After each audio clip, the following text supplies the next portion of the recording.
Dear student, मैं सुखवीर सिंधु आपका स्वागत करता हूं आपके अपने YouTube channel ambition academy Haryana. आज से हम +2 क्लास का सिलेबस स्टार्ट करेंगे और जो हम आज स्टार्ट करेंगे उस चैप्टर का नाम हमारा क्या रहेगा? मैट्रिसेस। ठीक है, मैट्रिसेस या मैट्रिक्स।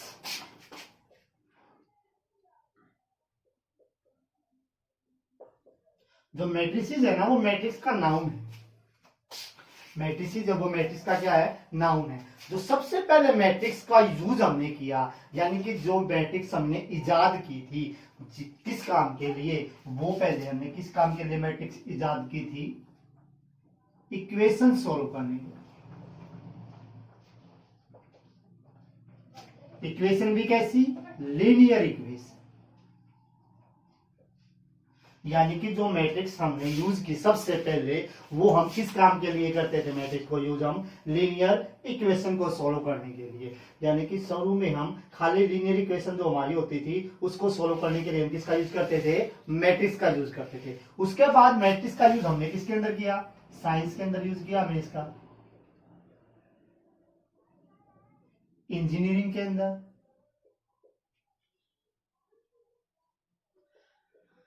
हमने किसके अंदर यूज किया? साइंस के अंदर और इंजीनियरिंग के अंदर। और भी कई चीजों में हमने यूज किया। Cryptography,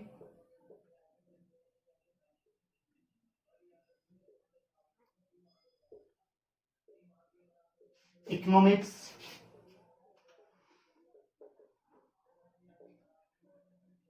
sociology,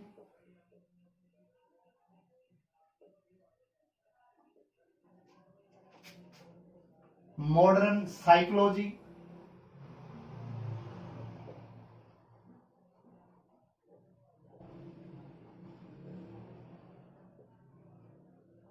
ETC etcetera. यानी कि मैट्रिक्स जो हमने शुरू में यूज की वो हमने की लीनियर इक्वेशन के अंदर। उसके बाद हमने ये यूज की किस किस के अंदर? साइंस के अंदर, इंजीनियरिंग के अंदर, क्रिप्टोग्राफी, इकोनॉमिक्स, सोशियोलॉजी और modern psychology. Science, engineering. Cryptography मतलब होता है कूटनीति। कूटनीति का मतलब होता है यानी कि किसी वर्ड का हम यूज करते हैं, कोई फिक्स यूज। जैसे मैंने बोल दिया जो ये है ना भाई, जो जहां पे ए लिखा है, ये हम किसके लिए यूज कर रहे हैं? एप्पल के लिए। यानी कि अगर मैं ए लिखूं ना तो आपको समझ जाना है इसका मतलब क्या है? एप्पल है। इसका मतलब क्या होता है? क्रिप्टोग्राफी। इकोनॉमिक्स का आपको पता मतलब क्या? अर्थशास्त्र। अर्थशास्त्र के अंदर भी हम किसका यूज करते हैं? हमारी मैट्रिक्स का यूज करते हैं। सोशियोलॉजी होती है हमारी, जो नागरिक शास्त्र होती है, उसके अंदर भी हम इसका यूज करते हैं। मॉडर्न साइकोलॉजी होती है जो हमारी, उसके अंदर भी हम इसका यूज करते हैं। अब हम पढ़ते हैं मैट्रिक्स होती क्या है।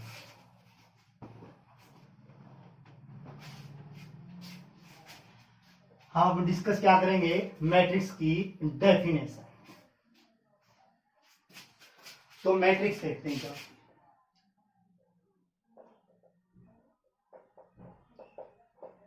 ए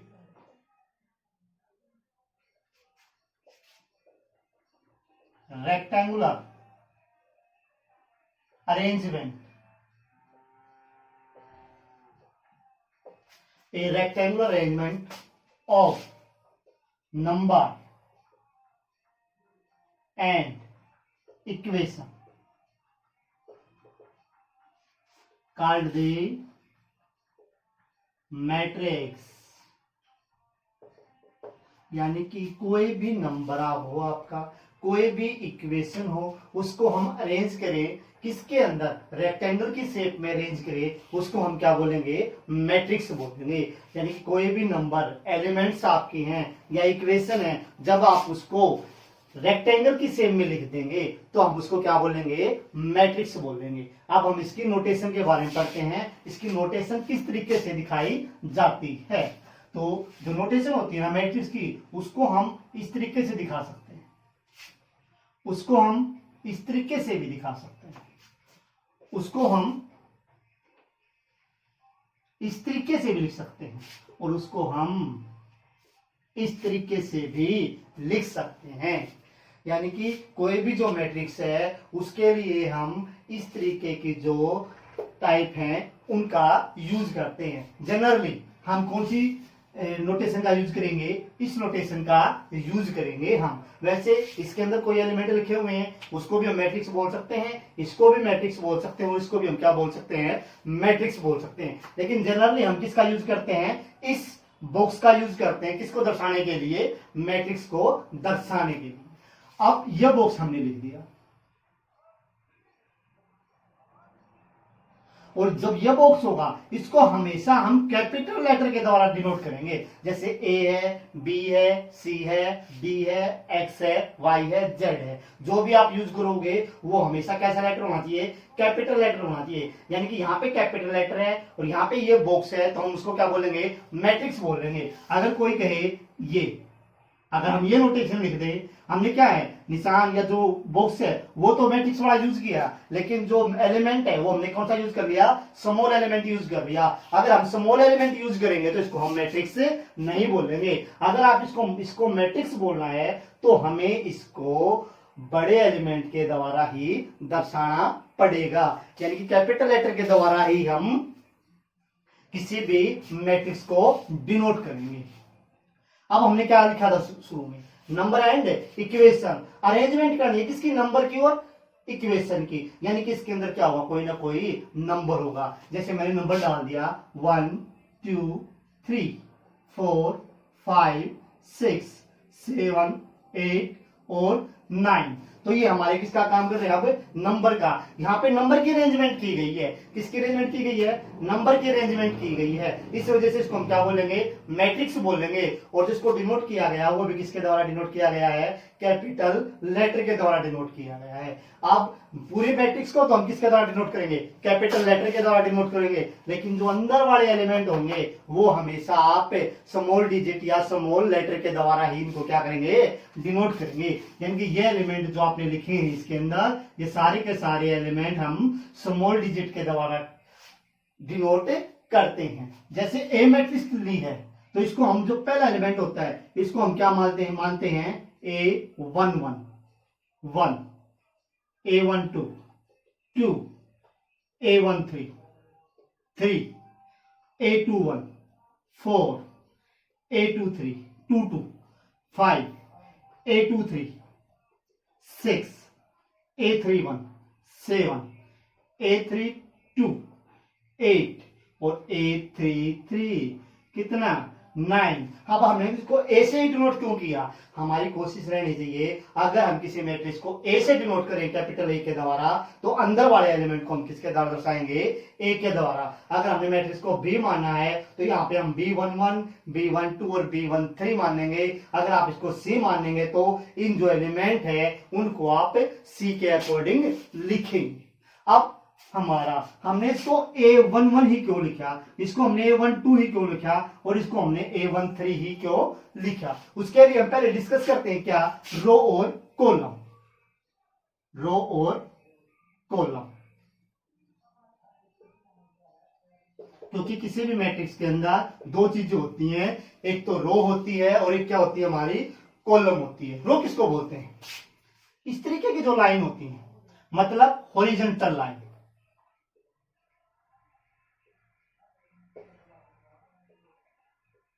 यानी कि जो इस तरीके की लाइन लिखी होंगी, मतलब ये, मतलब ये, मतलब ये, यानी कि ये लाइनें इस तरीके से लिखी हुई हैं, यानी कि जो हॉरिजॉन्टल लाइन होती है उसको हम क्या बोलते हैं, रो बोलते हैं। अब हम पढ़ते हैं क्या, कॉलम। कॉलम मतलब ये वर्टिकल लाइन,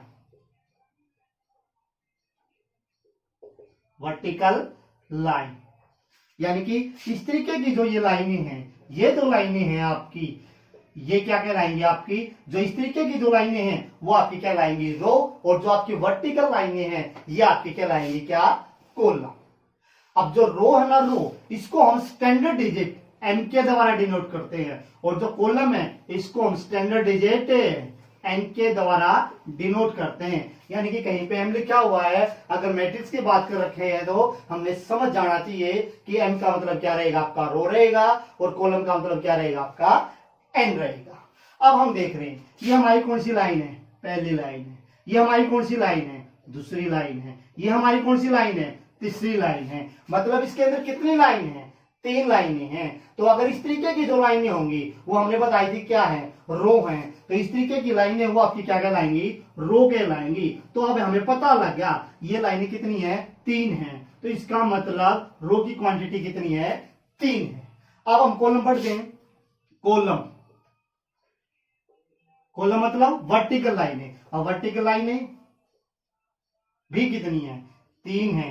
इसको हम किसके द्वारा डिनोट करते हैं, एन के द्वारा। इसको हम किसके द्वारा डिनोट करते हैं, एन के द्वारा।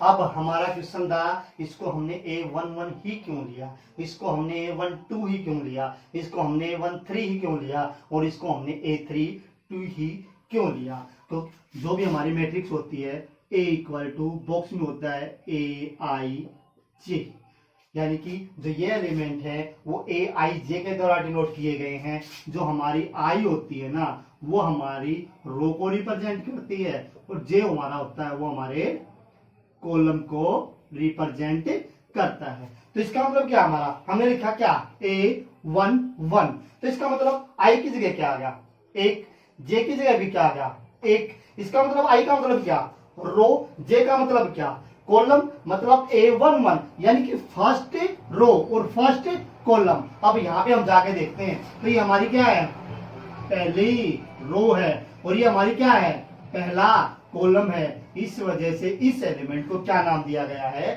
A11 नाम दिया गया है। अब हम इसके बारे में डिस्कस करें, इसके बारे में डिस्कस करेंगे तो क्या होगा, इस एलिमेंट के बारे में डिस्कस कर रहे हैं तो हमने क्या देखा, रो कौन सी है, फर्स्ट। तो हमने भी रो की जगह पे क्या लिखा है, 1 ही लिखा है। अब हम डिस्कस करें कि कॉलम कौन सा है, तो हम कॉलम क्या देख रहे हैं, ये कौन सा कॉलम है, सेकंड कॉलम है। तो हमने जो कॉलम है उसकी जगह पे क्या लिखा हुआ है, 2 लिखा हुआ है। अगर हम बात करें अब इस A32 की, 32 का मतलब क्या, 8। A32 का मतलब कौन सी रो, तीसरी रो। ये हमारी कौन सी रो है, तीसरी रो है। अब कॉलम की बात करें तो क्या हमारा दूसरा कॉलम है।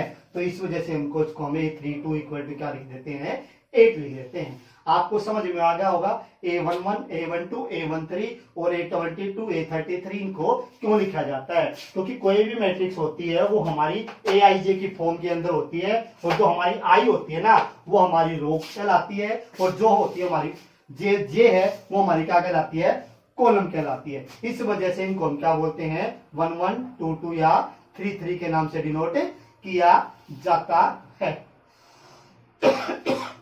इसके अंदर जैसे हमने रो का पता लगा लिया, कॉलम का भी पता लगा लिया, इसके अकॉर्डिंग हम ऑर्डर निकाल सकते हैं। क्या निकाल सकते हैं, ऑर्डर, यानी कि किसी भी मैट्रिक्स का ऑर्डर फाइंड आउट कर सकते हैं जब हमें क्या पता लग जाए कि उसके अंदर कितनी रो हैं और कितने क्या हैं, कॉलम हैं। तो ऑर्डर को कैसे डिनोट किया जाता है, ऑर्डर को डिनोट किया जाता है किसके द्वारा, एन क्रॉस एन के द्वारा। एन क्रॉस एन का मतलब क्या, एन का मतलब हमारा क्या, रो, और कॉलम, एन का मतलब क्या हमारा, कॉलम। अब हमें रो का भी पता है, हमें किसका भी पता है, कॉलम का भी पता है, क्योंकि रो हमने फाइंड आउट कर ली कितनी, 3, कॉलम भी कितने फाइंड आउट कर लिए हमने, 3। तो इसका मतलब हम ऑर्डर फाइंड आउट कर सकते हैं। क्या लिखेंगे, 3 क्रॉस 3। तो इसको हम क्या बोलते हैं, ऑर्डर बोलते हैं जब हम रो लिखें और कॉलम लिखें। इसका लिखने का तरीका यही रहता है, एन क्रॉस एन। पहले हम रो लिखेंगे, बाद में हम क्या लिखेंगे, कॉलम लिखेंगे। अब ऑर्डर निकालने के बाद हम एलिमेंट भी निकाल सकते हैं। क्या निकाल सकते हैं, एलिमेंट। एलिमेंट मतलब इसके अंदर कितने डिजिट्स गिवन है, वैसे भी गिन सकते हैं हम, 1, 2, 3, 4, 5, 6, 7, 8 और 9। वैसे गिन लिया, कितने हो गए, 9 हो गए। या जो आपको ऑर्डर गिवन है उसकी आप मल्टीप्लाई कर दो, 3 तिया 9, तो भी कितना आ गया, हमारा एलिमेंट 9 ही आ गए। मतलब जब आप ऑर्डर लिखते हो तो ऑर्डर के बीच में खाली गुणा का मल्टीप्लीकेशन डालना है, सिंबल डालना है, तो वो हमारा क्या कहलाएगा, ऑर्डर कहलाएगा। अगर उनके हम एक्चुअली में मल्टीप्लाई कर देंगे तो वो हमारे क्या कहलाएंगे, एलिमेंट कहलाएंगे। तो एक बार फिर अगर डिस्कस कर देता हूं मोटा एक बारी। मैट्रिक्स की डेफिनेशन हमारी क्या थी, ए rectangular arrangement of number and elements called the matrix. Matrix की नोटेशन आपके सामने सारी की सारी मैंने लिख रखी है। किसी भी मैट्रिक्स को हम किसके द्वारा डिनोट करेंगे, कैपिटल लेटर के द्वारा डिनोट करेंगे। अंदर वाले एलिमेंट हम किसके द्वारा डिनोट करेंगे, स्मॉल डिजिट के द्वारा डिनोट करेंगे। हमें क्या निकालना है इसके अंदर, रो और कॉलम। रो का मतलब हॉरिजॉन्टल लाइन, कॉलम का मतलब वर्टिकल लाइन। रो को हम किसके द्वारा डिनोट करेंगे, एम के द्वारा, और कॉलम को किसके द्वारा डिनोट करेंगे, एन के द्वारा। उसके बाद अगर हमें ये एलिमेंट निकालने तो ये एलिमेंट हमने यहाँ पे क्या कर दिए, निकाल के दिखा दिए। उसके बाद हमने ऑर्डर निकाला। ऑर्डर का मतलब एम क्रॉस एन, मतलब पहले एम का मतलब रो, क्रॉस का सिंबल, एन के का मतलब कॉलम, कॉलम की वैल्यू कितनी, 3। किसकी, जिस भी मैट्रिक्स की आप निकाल रहे हो। अगर आप ऑर्डर की मल्टीप्लाई कर दोगे तो आपका क्या निकल के आएगा, एलिमेंट निकल के आएगा। अब इससे आगे हम डिस्कस करते हैं टाइप्स ऑफ मैट्रिक्स, यानी कि मैट्रिक्स के बहुत सारी टाइप्स हैं, उसमें से हम कुछ टाइप यहाँ पे डिस्कस करेंगे जो हमारे +2 लेवल में है।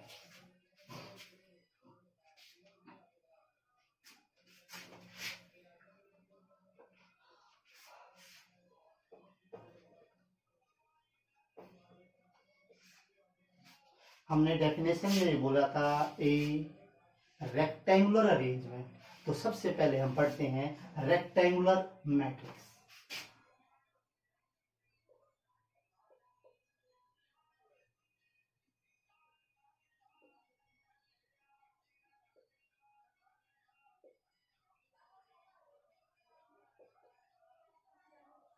Any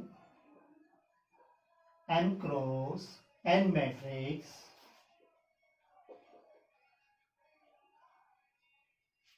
any n cross n matrix where m not equal to n।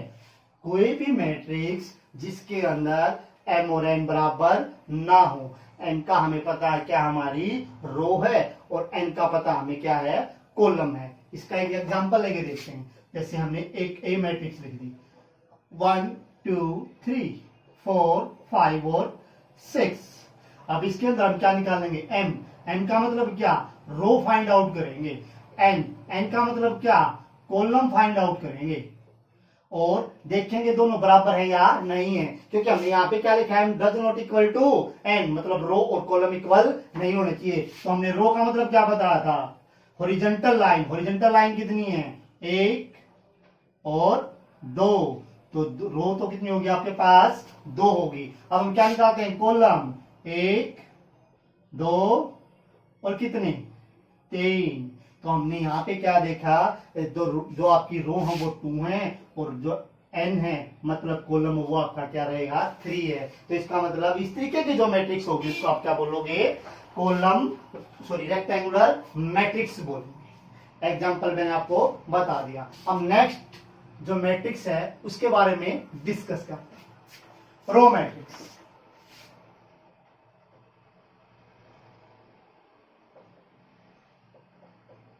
any 1 cross n matrix called the row matrix।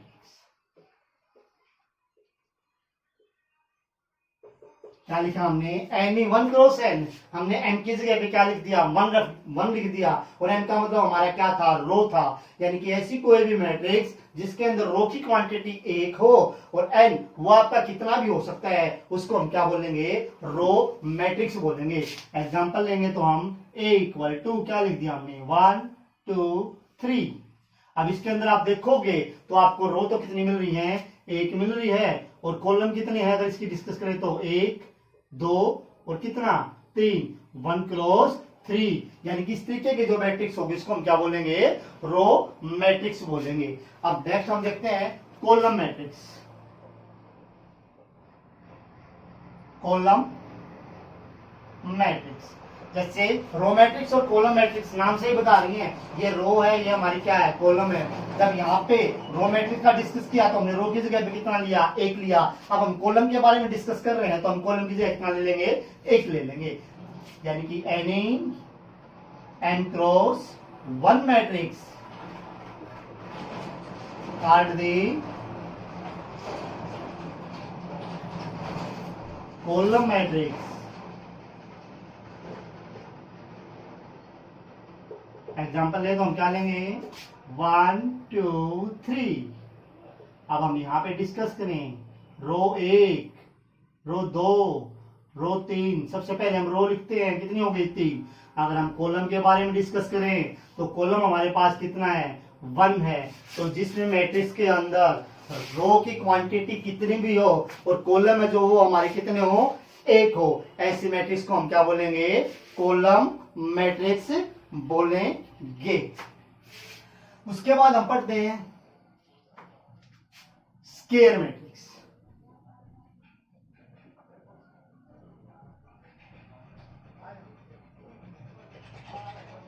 Any n cross n matrix where m equal to n। Rectangle के अंदर हमने क्या बोला m does not equal to n, और square matrix के अंदर हम क्या बोल रहे हैं एक ऐसी कोई मैट्रिक्स जिसके अंदर m और n की क्वांटिटी क्या हो सेम हो, मतलब रो और कॉलम क्या हो सेम हो, ऐसी मैट्रिक्स को हम क्या बोलेंगे स्क्वायर मैट्रिक्स बोलेंगे। अगर इसका एग्जांपल हमें देखना हो तो हमने लिख दिया क्या 5,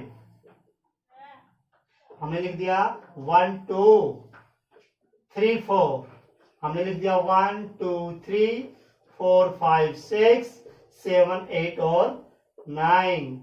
अब इसका ऑर्डर क्या है रो भी 1, कॉलम भी कितना 1, रो कितने 2, कॉलम भी कितने 2, रो भी कितनी 3 और कॉलम भी कितने 3। यानी कि कोई भी मैट्रिक्स जिसके अंदर रो और कॉलम की क्वांटिटी है वो क्या हो जाए सेम हो जाए, उसको हम क्या बोलेंगे स्क्वायर मैट्रिक्स बोलेंगे। अब इसके बाद हम पढ़ते हैं diagonal matrix.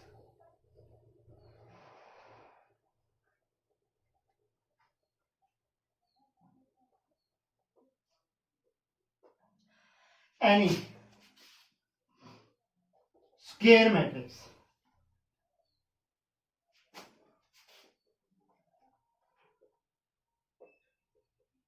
called the diagonal matrix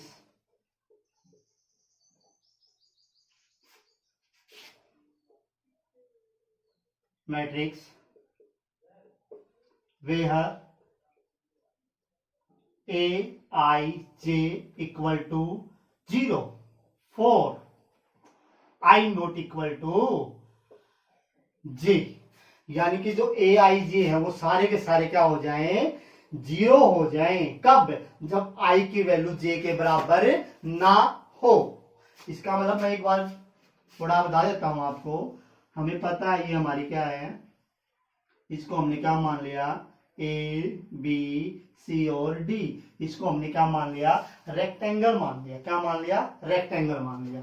अब इसके अंदर डायगोनल, डायगोनल हमें पता क्या है ए सी डायगोनल है और क्या डायगोनल है बी डी भी क्या आपका एक डायगोनल है। अब डायगोनल क्या होता है, डायगोनल होता है क्या कोई भी 2 पॉइंट्स, कोई भी 2 वर्टेक्स को अगर हम अंदर को कोई भी 2 पॉइंट ले लिए वर्टेक्स ले लिए 2 वर्टेक्स, अगर हम इनको मिलाए ना आपस में और जो चीज आपने मिलाई है वो उस फिगर के अंदर हो तो उसको हम बोलते हैं क्या बोलते हैं डायगोनल बोलते हैं। किन्हीं भी 2 वर्टेक्स को अगर आप मैच कराओगे, जो लाइन आपने मैच कराई है अगर वो लाइन उस फिगर के इंटीरियर पार्ट में है अंदर वाले हिस्से में है तो उसको हम क्या बोलते हैं डायगोनल बोलते हैं। अब हमारा ये वाला हिस्सा क्या है डायगोनल है, ये वाला भी हिस्सा हमारा क्या है डायगोनल है। लेकिन जब हम मैट्रिक्स पढ़ेंगे तो वहां पे हमारे पास डायगोनल के लिए एक ही लाइन रहेगी। ये नहीं है कि ये भी हमारी डायगोनल और ये भी हमारी क्या है डायगोनल है। तो हम आज जब मैट्रिक्स पढ़ते हैं ना तो वहां हमारे पास डायगोनल एक ही होता है। उसको हम लीडिंग डायगोनल बोल देते हैं, प्रिंसिपल डायगोनल बोल देते हैं। एक बार मैं लिख के बताता हूं आपको।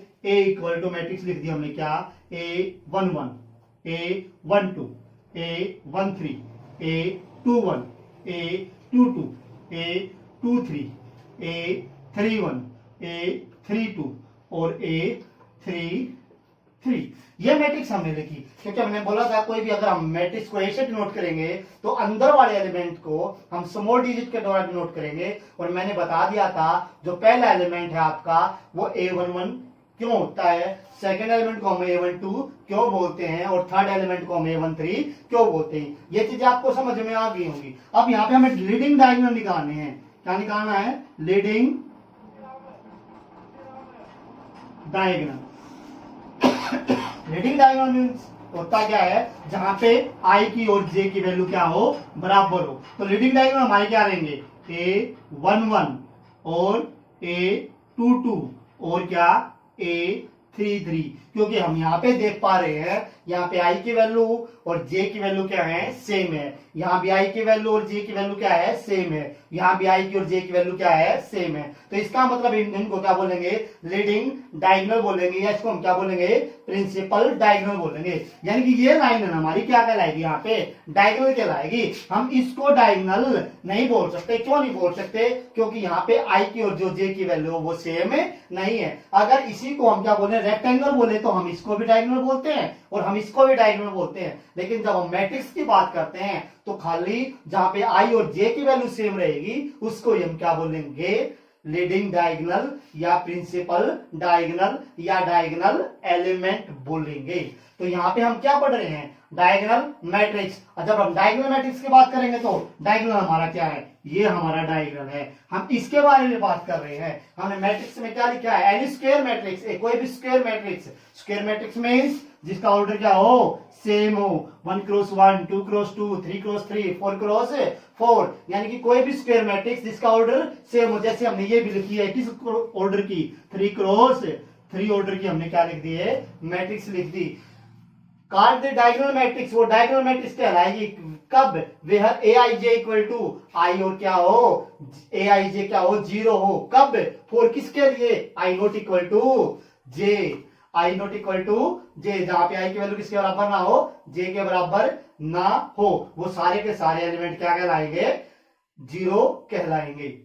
तो अब हम देखते क्या है, इस मैट्रिक्स को हमने किस में कन्वर्ट करके दिखाना है, डायगोनल मैट्रिक्स में कन्वर्ट करके दिखाना है। और डायगोनल मैट्रिक्स में कन्वर्ट करना है तो ये 1 1 है हमारा, कुछ ना कुछ एलिमेंट लिखेंगे 2, जहां पे i नॉट इक्वल टू जे है, जो i और j बराबर नहीं है, उन सारे एलिमेंट को हम क्या लिखेंगे, 0। हमने देखा ये और i और j बराबर नहीं है तो हमने क्या लिख दिया, 0। ये i और j बराबर नहीं है तो इसको भी हमने क्या लिख दिया, 0। ये i और j बराबर नहीं है, इसको भी हमने क्या लिख दिया, 0। A22 यहाँ पे कोई ना कोई एलिमेंट लिखना पड़ेगा हमें, जैसे मैंने क्या लिख दिया, 3 लिख दिया। i और j बराबर नहीं है तो अगेन 0, i और j बराबर नहीं है तो अगेन 0, i और j बराबर नहीं तो अगेन 0। और 3 मतलब कुछ भी एलिमेंट आप यहाँ पे डालोगे, यानी कि इस तरीके की जो मैट्रिक्स कहलाती है उसको हम क्या बोलते हैं, डायगोनल मैट्रिक्स बोलते हैं। तो आपको समझ में आ गई होगी ये डायगोनल मैट्रिक्स होती है। अब हम इसका जो एग्जाम्पल है वो मैंने यहाँ पे लिख दिया, अब मैं इसको इरेज करता हूं। नेक्स्ट मैट्रिक्स के बारे में हम अब डिस्कस करते हैं। नेक्स्ट मैट्रिक्स हम पढ़ते हैं स्केलर मैट्रिक्स। क्या matrix, scalar matrix.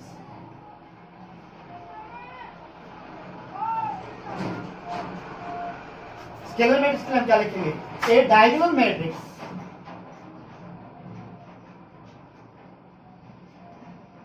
Matrix called the scalar matrix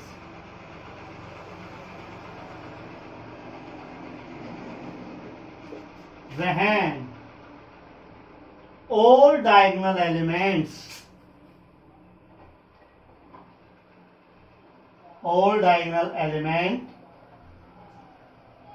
are equal। अभी क्या बोला है, कोई भी डायगोनल मैट्रिक्स है वो स्केलर मैट्रिक्स कहलाएगी वहन कब, जब उसके सारे के सारे जो डायगोनल एलिमेंट है वो क्या हो, इक्वल हो।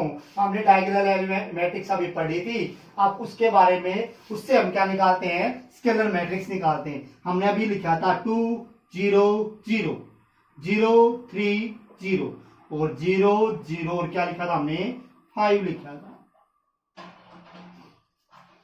लेकिन यहाँ पे क्या बोला है, डायगोनल एलिमेंट आर इक्वल, सारे के सारे डायगोनल एलिमेंट क्या होने चाहिए, इक्वल। ये हमने किसका एग्जांपल लिखा, डायगोनल मैट्रिक्स का। लेकिन हमारी जो स्केलर मैट्रिक्स है वो क्या कहती है, सारे के सारे एलिमेंट क्या होने चाहिए, इक्वल होने चाहिए। तो यहाँ पे 2 है तो यहाँ भी कितना होना चाहिए, 2। यहाँ भी कितना होना चाहिए, 2। यहाँ पे ए है तो यहाँ भी ए, तो यहाँ भी कितना ए, एक्स है तो एक्स एक्स और क्या एक्स, यानी कि कोई भी डायगोनल एलिमेंट के अगर सारे के सारे एलिमेंट इक्वल हो जाएं तो उस मैट्रिक्स को हम क्या बोलेंगे, स्केलर मैट्रिक्स।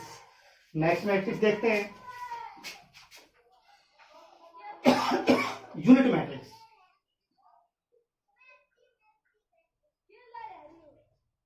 यूनिट मैट्रिक्स या आइडेंटिटी मैट्रिक्स।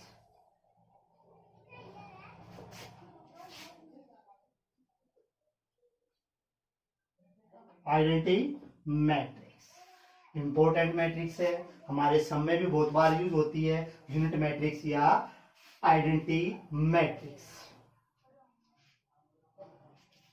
यहां पे हम डेफिनेशन लिखे तो क्या लिखेंगे, a diagonal matrix called the unit या आइडेंटिटी मैट्रिक्स, यूनिट या identity matrix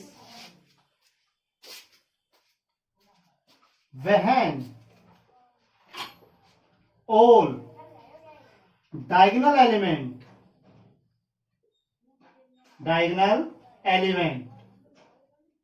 are unity means 1 किसके बराबर हो, एक के बराबर हो, उसको हम क्या बोलते हैं, यूनिट मैट्रिक्स या आइडेंटिटी मैट्रिक्स। अगर इसका हम एग्जांपल लेना चाहें तो क्या लेंगे, 1 0 0 1 डायगोनल एलिमेंट एक के बराबर, 1 0 0 0 1 0 और 0 0 1। यहां भी हम क्या देख रहे हैं कि जो ये मैट्रिक्स है ये हमारी क्या है, आइडेंटिटी मैट्रिक्स है, because all diagonal elements are 1, all leading elements are 1 या ऑल प्रिंसिपल डायगोनल आर 1। तो इसको मैट्रिक्स को हम क्या बोलते हैं, यूनिट मैट्रिक्स बोलते हैं या आइडेंटिटी मैट्रिक्स बोलते हैं। ये मैट्रिक्स हमारी क्वेश्चंस के अंदर भी यूज होगी। तो नेक्स्ट मैट्रिक्स अब हम पढ़ते हैं, जीरो मैट्रिक्स। कैसे matrix, zero matrix. A matrix have all elements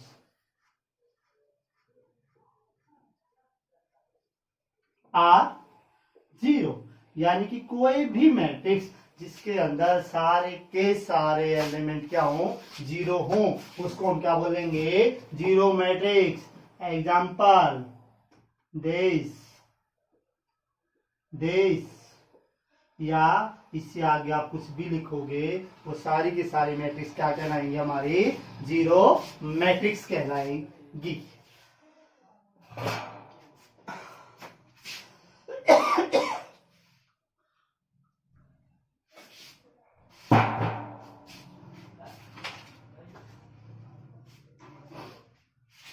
और मैट्रिक्स रहेगी एक दो, वो भी हम डिस्कस करते हैं। एक बार जल्दी बता देता हूं कि ऐसी मैट्रिक्स, रेक्टेंगुलर मैट्रिक्स, ऐसी कोई मैट्रिक्स जिसके अंदर एम और एन की क्वांटिटी सेम नहीं रहेगी, यानी कि रो और कॉलम बराबर ना हो, ऐसे मैट्रिक्स को हम बोलेंगे रेक्टेंगुलर मैट्रिक्स। रो मैट्रिक्स, जिस मैट्रिक्स के अंदर एक रो हो, कॉलम कितने भी हो। कॉलम मैट्रिक्स, ऐसे मैट्रिक्स कॉलम एक हो, रो चाहे कितने भी हो। स्क्वायर मैट्रिक्स, जिसके अंदर रो और कॉलम की क्वांटिटी क्या रहे, सेम रहे, उसको हम क्या बोलते हैं, स्क्वायर मैट्रिक्स। डायगोनल मैट्रिक्स, ऐसी कोई मैट्रिक्स जिसके डायगोनल एलिमेंट क्या हो, कुछ न कुछ हो और उसके बाद सारे एलिमेंट क्या रहे, जीरो रहे, ऐसी मैट्रिक्स को हम क्या बोलते हैं, डायगोनल। डायगोनल के बाद हम क्या पढ़ते हैं, scalar. Diagonal element are equal, यानी कि सारे के सारे एलिमेंट अगर इक्वल हैं तो कैसे matrix, scalar matrix. Unit matrix, जिसके डायगोनल एलिमेंट क्या हो, एक एक एक हो, उसको हम क्या बोलते हैं, यूनिट मैट्रिक्स बोलते हैं। इससे हम एक चीज और देखने को मिलती है हमें, क्या कि कोई जो यूनिट मैट्रिक्स है ना, जैसे यूनिट मैट्रिक्स हम लिख दी 1 0 0 1 और 1 0 0 0 1 0 0 0 1। अब ये मैट्रिक्स है ना, ये मैट्रिक्स यानी कि जो यूनिट मैट्रिक्स है उसके क्या है, डायगोनल एलिमेंट इक्वल है, यहाँ भी डायगोनल एलिमेंट क्या है, इक्वल है। तो इसका मतलब इस मैट्रिक्स को आप क्या बोल सकते हो, स्केलर मैट्रिक्स भी बोल सकते हैं, यानी कि यूनिट मैट्रिक्स को हम क्या बोल सकते हैं, स्केलर मैट्रिक्स भी बोल सकते हैं। अगर आपको कोई बोले, कोई ऐसा एग्जांपल दो जो यूनिट मैट्रिक्स भी हो और स्केलर मैट्रिक्स भी हो, तो उसके लिए हम क्या एग्जांपल देंगे, 1 0 0 और 1 0 0 0 1 0 0 0 1, क्योंकि जो यूनिट मैट्रिक्स है उसकी डेफिनेशन क्या कहती है, leading diagonal are 1, leading diagonal are 1, और स्केलर मैट्रिक्स की जो डेफिनेशन है वो क्या कहती है कि जो डायगोनल एलिमेंट है वो क्या होने चाहिए, इक्वल होने चाहिए। तो इसका मतलब ये जो मैट्रिक्स है ये यूनिट मैट्रिक्स भी है और इस आइडेंटिटी मैट्रिक्स भी है और स्केलर मैट्रिक्स भी है। मतलब यूनिट मैट्रिक्स को हम स्केलर मैट्रिक्स बोल सकते हैं, यूनिट मैट्रिक्स को हम क्या बोल सकते हैं, स्केलर मैट्रिक्स बोल सकते हैं, लेकिन स्केलर मैट्रिक्स को हम यूनिट मैट्रिक्स नहीं बोल सकते। क्यों, क्योंकि हमने लिखा 2 0 0 2, यहाँ पे क्या हमारा डायगोनल एलिमेंट आर 2, और यूनिट, तो यूनिट मैट्रिक्स क्या कहती है, जो डायगोनल एलिमेंट है वो क्या हो, यूनिटी हो, एक हो। तो इसका मतलब आप यूनिट को तो क्या बोल सकते हैं, स्केलर बोल सकते हैं, लेकिन स्केलर मैट्रिक्स को आप यूनिट मैट्रिक्स नहीं बोल सकते। तो उसके बाद हम क्या करते हैं, जीरो मैट्रिक्स। जीरो मैट्रिक्स का मतलब हमारा क्या होता है, ऑल एलिमेंट्स आर जीरो, जिसके अंदर जितने भी एलिमेंट है वो सारे के सारे क्या रहे हैं, जीरो एलिमेंट रहे, उसको हम क्या बोलेंगे, जीरो मैट्रिक्स। अब इसको इरेज कर देते हैं, एक दो मैट्रिक्स और बच गई होगी, उसको भी डिस्कस कर लेते हैं।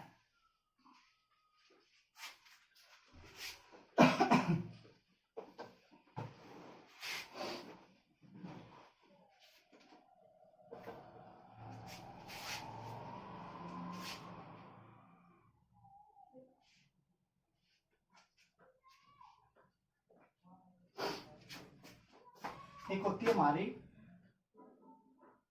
अपर triangular matrix,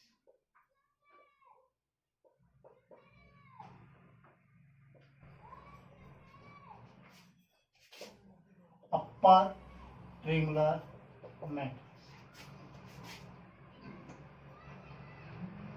a m cross n matrix called the upper triangular matrix where aij equal to 0 when या four i greater than j, यानी कि कोई भी m क्रॉस n मैट्रिक्स क्या कहलाएगी, आपकी अपर ट्रिंगुलर मैट्रिक्स कहलाएगी। m क्रॉस n की जगह हमें क्या लिखना चाहिए, स्क्वायर मैट्रिक्स। स्क्वायर मैट्रिक्स क्या कहलाएगी, अपर ट्रिंगुलर मैट्रिक्स वे है जहां पे जो आपका ए आई जे है ना वो क्या रहे, जीरो रहे। कब, जब आई की वैल्यू किससे बड़ी हो, जीरो से बड़ी हो, यानी कि जहां पे आई की वैल्यू जे से बड़ी होगी ना, आई की वैल्यू जे से बड़ी हो, उसको आप सारे के सारे एलिमेंट को क्या लिखेंगे, जीरो, और सारे एलिमेंट कुछ ना कुछ रखेंगे, 1 2 3 5 7 9 एक्स वाई जेड ईटीसी कुछ भी लिखोगे आप। इस तरीके के मैट्रिक्स को हम क्या बोलते हैं, अपर ट्रिंगुलर मैट्रिक्स। पहले लिख लेते हैं एक मैट्रिक्स, जैसे मैंने एक मैट्रिक्स लिख दी, A11 12 13 21 22 23 31 32 और 33। अब इस मैट्रिक्स को हम कन्वर्ट करेंगे किसके अंदर, अपर ट्रिंगुलर मैट्रिक्स के अंदर। कहां से, यहां से देख के हमने क्या देखा, आई ग्रेटर देन जे, जब आई की वैल्यू जे से बड़ी हो तो हमने क्या लिख के दिखाना है, उस वैल्यू को हमें क्या लिखना है, जीरो, नहीं तो उसको हम कुछ ना कुछ और लिखेंगे, एलिमेंट लिख देंगे कुछ भी। जैसे ए ले लिया, आई और जे बराबर हैं, आई का मतलब यहाँ पे आई जे से बड़ा नहीं है, तो इसका मतलब इसको हम जीरो नहीं लिखेंगे। अगर आप जीरो नहीं लिखेंगे तो क्या लिखेंगे, कोई ना कोई एलिमेंट। मैंने क्या लिख दिया, दो लिख दिया। आई की वैल्यू जे से बड़ी होनी चाहिए थी, नहीं है, तो यहाँ भी हम कोई ना कोई एलिमेंट लिखेंगे। क्या लिख दिया, 3। यहाँ भी क्या, आई की वैल्यू जे से क्या है, छोटी है, लेकिन जब आई की वैल्यू जे से क्या होगी, बड़ी होगी, तो हमें क्या लिख के दिखाना है, जीरो लिख के दिखाना है। तो यहाँ भी हम कुछ ना कुछ एलिमेंट लिख लेंगे। अब यहाँ पे आ जाओ, A21 क्या आ गया, A21 वो कंडीशन आ गई जो हमने लिख रखी है, आई की वैल्यू जे से क्या है, बड़ी है। बड़ी है तो क्या, 0। A22 बड़ी नहीं है तो क्या कोई ना कोई एलिमेंट डाल देते हैं, जैसे मैंने 7 डाल दिया। A23 यहाँ भी आई की वैल्यू J से क्या है, छोटी है, तो कोई ना कोई एलिमेंट डाल देते हैं अगेन। कितना डाल दिया, 9 डाल दिया।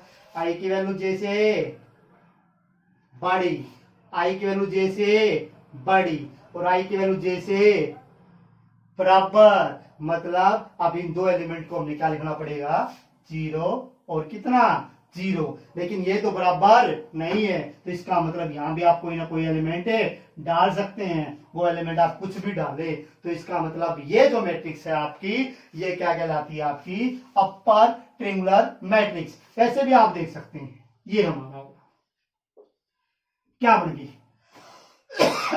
एक ट्रिंगल बन गई। अपर, अपर मतलब ऊपर की तरफ एक ट्रिंगल बन जाए उसको हम क्या बोलते हैं, अपर ट्रिंगुलर मैट्रिक्स। अब एक मैट्रिक्स और डिस्कस करते हैं, क्या, लोअर ट्रिंगुलर मैट्रिक्स। अब लोअर ट्रिंगुलर मैट्रिक्स एकदम से इसके अपोजिट है। वहां पे हमने क्या लिखा था, a i j equal to 0, i greater than j, किसके अंदर, अपर ट्रिंगुलर के अंदर। अब उसका उल्टा कर दो, उसका रेसिप्रोकल कर देंगे तो क्या हो जाएगा हमारा, आई लेस देन जे, यानी कि जहां पे आई की वैल्यू जे से छोटी होगी वहां पे हम क्या लिखेंगे, 0 लिखेंगे। और इस तरीके के मैट्रिक्स को हम क्या बोलेंगे, लोअर ट्रिंगुलर मैट्रिक्स। अब देखते हैं ये मैट्रिक्स हमारे पास है, इसको कन्वर्ट करते हैं हम किसके अंदर, लोअर ट्रिंगुलर मैट्रिक्स के अंदर। तो हम क्या देख रहे हैं, बराबर है, आई की वैल्यू किससे छोटी, जे से छोटी नहीं है, तो कोई ना कोई एलिमेंट डाल देता हूं, 2 डाल देगा। आई की वैल्यू जे से क्या है, छोटी, 0 लिखनी पड़ेगी। कंडीशन है लोअर ट्रिंगुलर मैट्रिक्स की, आई की वैल्यू किससे छोटी है, जे से छोटी है। अब की बार फिर क्या, 0 डालना पड़ेगा, क्योंकि कंडीशन हमारी यही कहती है किसकी, लोअर ट्रिंगुलर मैट्रिक्स की। A21 आई की वैल्यू जे से बड़ी है, कोई ना कोई एलिमेंट, 22 बराबर है तो कोई ना कोई एलिमेंट, 23 यहां पे क्या है, छोटी है, इसका मतलब क्या, 0। 31 क्या है, बड़ी है, आई की वैल्यू डाल दो, 6 डाल दिया, बड़ी है डाल दो, 9 डाल दिया, क्या है, बराबर है डाल दो, 8 डाल दिया। अब फिर एक मैट्रिक्स, सॉरी एक ट्रिंगल हमने बना के देखी, वो ट्रिंगल कहां पे बनी है, नीचे की तरफ बनी है, तो इसको हम क्या बोलेंगे, लोअर ट्रिंगुलर मैट्रिक्स बोलेंगे। अपर ट्रिंगुलर मैट्रिक्स और लोअर ट्रिंगुलर मैट्रिक्स आपको समझ में आ गए होंगे। इनके डेफिनेशन वगैरह मैंने सारी की सारी जो मोस्टली जो मैट्रिक्स यूज होती है हमारी +2 लेवल के ऊपर, वो सारी की सारी डिस्कस कर दी है। अब इसके आगे हमारे क्या होंगे, सम होंगे, वो सम हम नेक्स्ट क्लास में करेंगे। अब इसको आप पढ़ेंगे एक बारी, इनको लिखेंगे भी, इनको समझेंगे अच्छी प्रकार से, और फिर हम नेक्स्ट जो क्लास में आगे का जो क्वेश्चंस वगैरह हैं वो करेंगे। अगर आपको वीडियो अच्छी लगे तो इसको शेयर करें और हमारे YouTube channel ambition academy Haryana को सब्सक्राइब भी करें। जितना भी हो सके इस वीडियो को आप शेयर करें, फेसबुक पे, व्हाट्सएप वगैरह पे, तो सारी की सारी ये वीडियो आपको जितनी भी हो सके ज्यादा से ज्यादा शेयर करनी है। कोई डाउट हो तो वो आप कमेंट में लिख सकते हैं, जो भी डाउट होगा वो आपका क्लियर कर दिया जाएगा। तो हमारे YouTube चैनल को सब्सक्राइब करें, वीडियो को लाइक और शेयर करना ना भूलें। Thank you.